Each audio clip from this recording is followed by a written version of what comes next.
Salutare! Numele meu este Robert, iar astăzi o să vorbim despre un telefon foarte interesant, Asus Zenfone 5. Dar înainte de toate, nu uitați să vă abonați și să activați notificările pentru a fi la curent cu cele mai noi prezentări. Înainte să desfacem cutia, o să observăm pe lateral că scrie We Love Photo. De aici am presupune faptul că cei de la Asus au investit mai mulți bani și mai mult timp pentru a scoate o cameră mai bună. Iar acum să nu mai pierdem timpul și să trecem la unboxing. Imediat cum scoatem capacul, avem un plic, iar în plic o să găsim cheița pentru sloturile SIM și SD foarte frumos atașată aici. Mai avem documentația pe care o pun deoparte pentru Cătălin să o citească și ce e foarte frumos din partea celor Asus că ne-au inclus și o husă de protecție, iar mai departe în cutie o să descoperim telefonul. Și imediat cum îl scoatem, o să observăm că îți dă senzația unui telefon premium, deși el face parte dintr-o gamă mid-range. Și da, are și el breton, mustață, noci, cum vreți voi să-i spuneți, și putem să le mulțumim celor de la Apple pentru această modă. Dar mai multe despre telefon în câteva momente. Iar în cutie mai avem așa. Avem încărcătorul de 2 A, căștile cu dopuri interschimbabile și un cablu USB tip C de încărcat și transfer date. Pe spate avem o cameră duală de 12 megapixeli și 8 megapixeli, având o deschidere de f1.8, respectiv 2.0, care seamănă destul de mult cu cea de la iPhone 10. Tot pe spate își găsește locul și senzorul de amprente, acesta fiind ca un punct focal, sticla din jurul său având niște reflexii foarte frumoase. Pe partea lateral stângă avem lăcașul pentru cardurile SIM și SD, iar pe partea lateral dreaptă avem rockerul pentru volum, cât și butonul de lock screen al telefonului.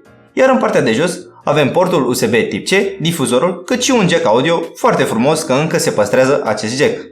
Ecranul este unul de 6.2 inch și acoperă o suprafață de 84% din mărimea totală a telefonului. Iar în partea de sus avem inclus bretonul, care este foarte frumos incorporat, încă un difuzor, cât și o cameră frontală de 8 megapixeli cu o deschidere de 2.0. Când vine vorba de ce știe să facă Zenfone 5, acesta are un procesor, un Qualcomm Snapdragon 636, iar în testele sintetice, acesta a scos un scor bun pentru clasa din care face parte, în Antutu scoțând un scor de 125.689, iar în Geekbench 4, în testul single core, un scor de 1328, iar în cel multicore 4843. Ceva interesant de care beneficiază acesta este că are AI Boost, fiind foarte util dacă vreți să scoți mai mulți cai putere din procesor atunci când vreți să vă jucați sau când pur și simplu aveți nevoie. Puteți să-l și opriți ca să economisiți din baterie. Altceva ce mai îmi place este interesul ridicat către audio. Având două difuzoare, te bucuri de un sunet mai clar. Având și opțiunea să îți personalizezi equalizerul din setări atunci când sunt căștile conectate, putând fi optimizat și pentru căștile wireless. Camera vine și ea cu opțiuni interesante. Cea mai notabilă ar fi folosirea celei de-a doua camere pentru a oferi imagini cu o perspectivă mai amplă. Dar mai are și Pro Mode, unde poți să îți ajustezi tu toate setările după preferințe, plus alte opțiuni pe care le las să le descoperiți voi. Când vine vorba de rezultatul final, camera este mai bună decât mă așteptam, având culori vibrante și luminositate bună, acesta având performanțe mai mult decât decente și în condiții de lumină scăzută. Camera frontală este și ea destul de performantă, având câteva opțiuni interesante cum ar fi Panoramic Selfie sau GIF Animation. Când am intrat în PUBG, grafica a trecut automat pe detalii medii, având un gameplay fluid și plăcut, poate și din cauza display-ului mare și de calitate.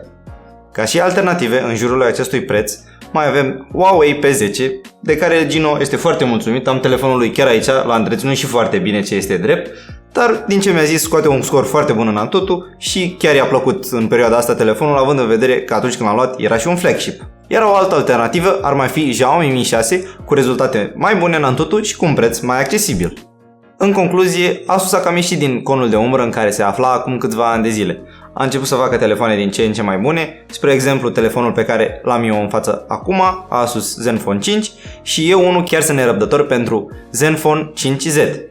Dar deocamdată, fratele lui mai mic chiar mi-a lăsat o impresie foarte bună, având în vedere că vine cu sistemul de operare Android 8.0 și cu performanțe foto și audio foarte bune, eu îl recomand cu drag. Aici se termină videoul nostru. Pentru mai multe informații, link-uri utile și prețul actualizat, verificați descrierea. Eu am fost Robert, ceau!